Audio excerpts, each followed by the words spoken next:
Pasukan TNI kita difitnah memakai ilmu gaib hanya karena kemampuan mereka dianggap mustahil oleh dunia. Tapi, apa benar yang dilakukan prajurit kita sampai disebut bukan manusia? Sebelum kita masuk ke kisah yang luar biasa ini, aku doakan rezeki yang berlimpah-limpah buat kamu yang sudah like dan subscribe. Dan tulis di kolom komentar dari mana asalmu supaya jadi ajang silaturahmi. Yuk, kita mulai ceritanya.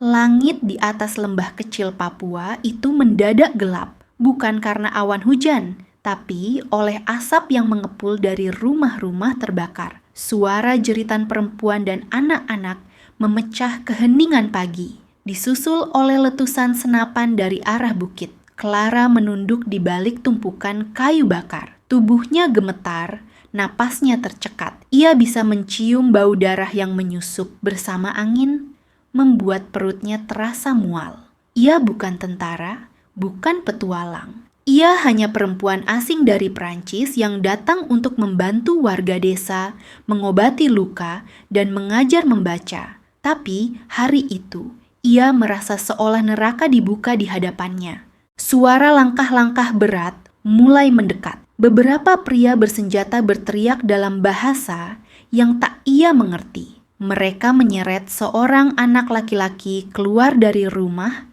memukulinya dengan gagang senjata. Clara menahan napasnya, menutup mulut agar tak menjerit. Ia tahu jika ketahuan, ia akan menjadi sasaran. Hatinya bergetar melihat warga yang pernah ia ajari menulis nama sendiri kini diperlakukan lebih rendah dari hewan. Tak ada polisi, tak ada bantuan. Sinyal hilang sejak 2 hari lalu. Dunia seolah menutup mata dari tempat ini. Tiba-tiba, suara itu datang. Bukan ledakan, bukan teriakan, tapi suara berderap yang dalam, seperti tanah dipukul keras dari dalam, lalu hening sesaat. Kemudian, terdengar teriakan ketakutan dari arah para penyerang. Clara mengintip pelan. Ia melihat bayangan manusia muncul dari kabut. Langkah mereka lambat, tenang, seolah tidak ada peluru yang bisa menghentikan. Tubuh-tubuh berlumur lumpur, wajah hitam karena arang tak bersuara. Yang pertama kali ia lihat adalah sepasang mata tajam penuh ketenangan dingin. Seorang di antaranya hanya membawa parang dan tongkat bambu. Salah satu penyerang berteriak panik, lalu menembak ke arah sosok itu. Tapi, sosok tersebut tidak jatuh. Ia terus maju. Sekejap parang itu melayang dan menghantam leher si penyerang. Darah memercik, lalu semua terjadi begitu cepat. Para bayangan dari hutan itu menyerbu tanpa suara, tanpa komando, hanya gerakan dan teriakan pendek.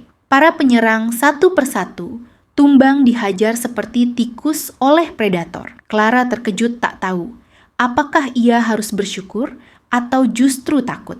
Sosok-sosok itu terlihat seperti roh penjaga hutan, bukan manusia biasa. Setelah semuanya reda, asap masih menggantung di udara. Dari balik bayangan pepohonan, muncul seorang pemuda berseragam compang-camping. Di dadanya tersemat nama Serka Bima. Ia berdiri tegak. Matanya menyapu desa. Lalu, ia memberi aba-aba dengan 2 jari ke atas. 3 orang lainnya keluar dari semak, membawa tandu darurat dari batang pohon. Mereka mulai memeriksa warga yang masih hidup. Tak ada kata. Semua dilakukan dalam keheningan. Clara akhirnya memberanikan diri keluar dari persembunyiannya. Kakinya gemetar saat melangkah. Tapi rasa ingin tahu mengalahkan rasa takut. Serka Bima menoleh cepat begitu melihat Clara. Ia tak bicara, hanya mengangguk pelan. Clara membuka mulut, ingin mengucapkan sesuatu, tapi tak ada suara keluar.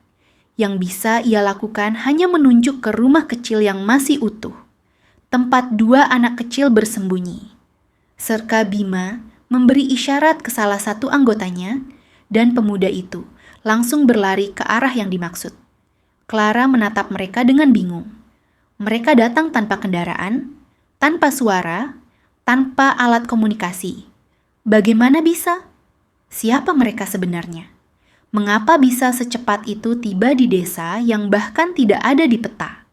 2 jam berlalu, TNI mengatur warga ke dataran rendah, membangun pos darurat dari dedaunan dan terpal. Clara membantu membalut luka seorang ibu yang terkena pecahan kaca. Di sampingnya, 2 prajurit sedang memotong batang pohon dengan parang untuk membuat usungan. Serka, Bima berjalan ke arahnya. Suaranya rendah dan tenang, tapi penuh tekanan.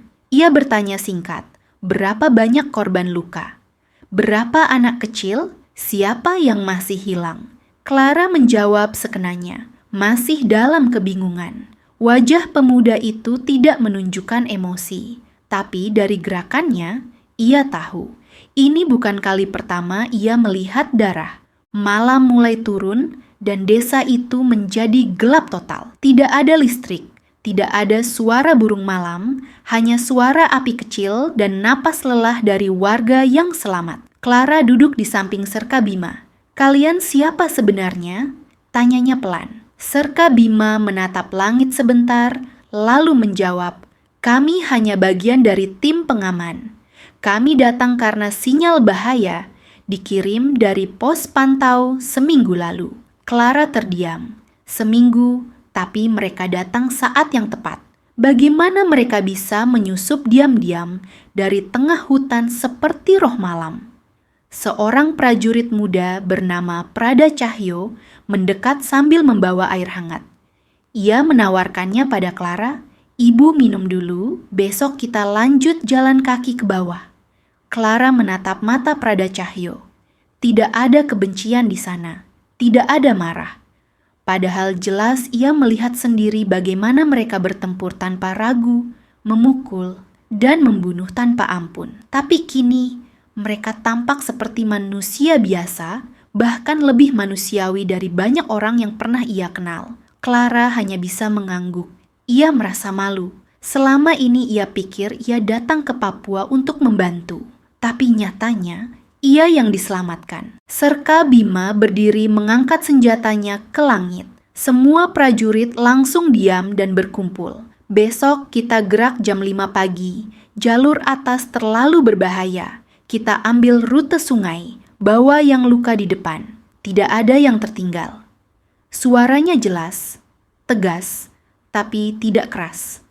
Clara memperhatikan cara mereka saling menatap. Tidak ada basa-basi, tapi ada rasa hormat yang dalam. Bahkan tanpa banyak bicara, mereka paham tugas masing-masing. Tidak seperti pasukan asing yang pernah ia lihat di dokumenter ini. Lebih seperti kawanan hewan hutan yang sudah menyatu dengan alam. Subuh belum menyingsing, tapi langkah kaki sudah terdengar di tanah becek. Clara menggigil bukan karena dingin, tapi karena rasa tidak percaya. Para prajurit itu bangun serentak, tanpa dibangunkan. Tanpa komando, mereka bergerak seperti mesin, menggulung terpal, menggendong warga luka, lalu berjalan dalam diam. Clara ikut di tengah barisan, membawa ransel kecil berisi perban dan makanan kering. Di depan Serka Bima, menyusuri sungai dangkal yang arusnya deras. Ia tidak melihat ke belakang, tapi semua mengikuti tanpa ragu. Mereka seperti barisan bayangan yang pernah Clara baca di kisah-kisah perang kuno. Di tengah perjalanan, salah satu warga tua jatuh tersandung akar. Ia mengerang pelan. Sebelum Clara sempat mendekat, Prada Cahyo sudah ada di sana. Mengangkat pria itu seperti mengangkat anak kecil. "Kita tidak boleh berhenti," bisiknya. Clara melihat keringat menetes dari pelipis pemuda itu, tapi matanya tetap fokus. Jalan di depan mulai menanjak, licin, penuh akar, dan tanah longsor. Clara sendiri hampir terperosok 2 kali, tapi para prajurit itu seakan hafal tiap batu, tiap lekukan. Mereka seperti bukan manusia biasa. Tubuh-tubuh mereka ringkas, tapi sekuat baja. "Berhenti 5 menit, suara Serka Bima terdengar dari depan. Semua langsung duduk. Tidak ada yang merokok. Tidak ada yang berbicara sia-sia. Clara duduk di sebelah seorang prajurit bernama Kopral Surya. Wajahnya keras, tapi matanya penuh letih. Ia mengambil satu potong pisang dari kantongnya, memotong dua, lalu menyodorkan setengahnya ke Clara. "Ibu, simpan tenaga, masih jauh," ucapnya datar. Clara menerimanya pelan. Ia ingin bertanya banyak hal, tapi lidahnya keluh. Ia merasa seperti orang bodoh yang baru melihat sisi Indonesia yang tak pernah diajarkan di buku. Barisan kembali bergerak. Clara memperhatikan bahwa Serka Bima selalu mengambil posisi paling depan, lalu sesekali mundur untuk mengecek barisan belakang. Ia tak pernah terlihat lelah, tak pernah mengeluh. Di satu tanjakan terjal, Serka Bima menggendong dua anak kecil sekaligus sambil tetap menapaki batu-batu curam. Clara tak tahu bagaimana ia melakukannya. Tidak masuk akal. Tapi itulah yang ia lihat dengan mata kepalanya sendiri. Ia pernah melihat dokumenter tentang pasukan khusus luar negeri. Tapi tak ada yang seperti ini. Ini lebih dari sekadar latihan militer.